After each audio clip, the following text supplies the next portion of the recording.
Top quality और consistent performance के लिए सिर्फ सिल्वर पंप नाम याद रखना। રાશન કાર્ડમાં ઈ-કેવાયસી કરવામાં અમદાવાદ સૌથી પાછળ છે। 30 એપ્રિલ સુધીની જ સમયસીમા હોવા છતાં હજુ કતારો છે। રાશન કાર્ડ ધારકો ઈ-કેવાયસી કરાવવા માટે ધક્કા ખાઈ રહ્યા છે। નામ કમી, મોબાઈલ નંબર સહિતના સુધારા માટે લાંબી કતારો છે। સર્વર ડાઉન, કર્મચારીઓનો અભાવ, અપૂરતી વિન્ડોને લઈને સમસ્યા છે। 50% રાશન કાર્ડ ધારકો હજુ પણ પ્રક્રિયામાંથી બાકાત છે।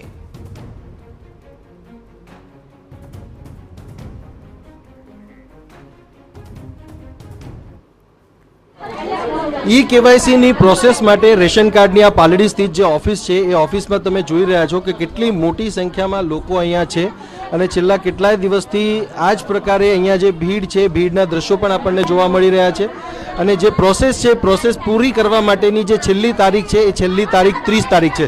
તમારું ઈ કેવાયસી થઈ ગયું? હા, થઈ ગયું। પહેલી વાર આવ્યા હતા? થઈ ગયું? હા, પહેલી વાર। આપ જુઓ અત્યારે કે જે લોકો છે એ લોકો અહીંયા પ્રોસેસ માટે આવ્યા છે અને તમે ક્યાંથી આવ્યા છો અને કેટલી વાર તમે ધક્કા કર્યા? રાજીવનગરથી આવ્યો છું। બીજો ધક્કો છે મારે કેવાયસી માટે। પેલા મારા મમ્મીનું કરાવ્યું, પછી મારી વાઈફનું કરાવ્યું, હવે મારો માટે ત્રીજો ધક્કો કરું છું અત્યારે। પહેલા તમને કીધું નહોતું કે એક સાથે બધાવાનું કરાવવાનું? ના, નથી કીધું કે એક જણો ઘરમાં એક માણસનું કેવાયસી થઈ જશે એટલે કાર્ડ ચાલુ થઈ જશે, નકર બંધ થઈ જશે। સીધો જવાબ આપતા જ નથી। એ તો એવું જ કે પહેલા એક કરાવો પછી કે હવે આટલા બાકી રહે, હવે બીજું કરાવશો તો જ મળશે। એ સીધો જવાબ આપતા જ નહીં રેશન કાર્ડ।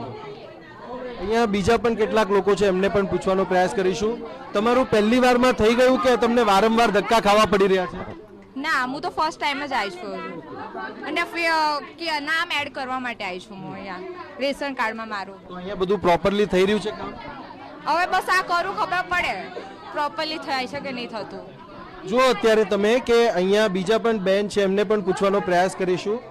બેન, તમે જ્યારે આ ઈ કેવાયસી માટે આવ્યા છો ઇઝીલી માં તો રેશન કાર્ડમાંથી નામ જ નીકળી ગયા છે એટલે એ ભરાવા માટે આવ્યું।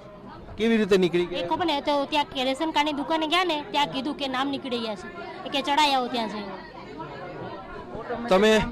તમે ક્યાંથી આવ્યા છો વડીલ? તમે ક્યાંથી આવ્યા છો? નારાયણનગર। અચ્છા, પહેલી વારમાં થઈ જાય છે કે ધક્કા ખાવા પડે? પહેલી વાર ખાવા પડે છે શેના માટે? શું કહે છે અહીંયા? કેવાયસીમાં આ કરાવો ઓલું કરાવો થતું નથી। તો આપ જોઈ શકો છો કે ખૂબ લાંબી લાઈનો છે અને ખૂબ ભીડ છે અહીંયા આ પાલડી સ્થિત ઓફિસે અને આ જ સ્થિતિ છે એ અમદાવાદ શહેરમાં જોવા મળી રહી છે અને લોકો પરેશાન પણ થઈ રહ્યા છે અને ઈ કેવાયસીની જે પ્રોસેસ છે પ્રોસેસમાં હજુ ઘણા બધા લોકોના નામ એડ થવાના પણ બાકી છે। કેમેરામેન તોસીફ મલિક સાથે સચિન પાટીલ, TV9।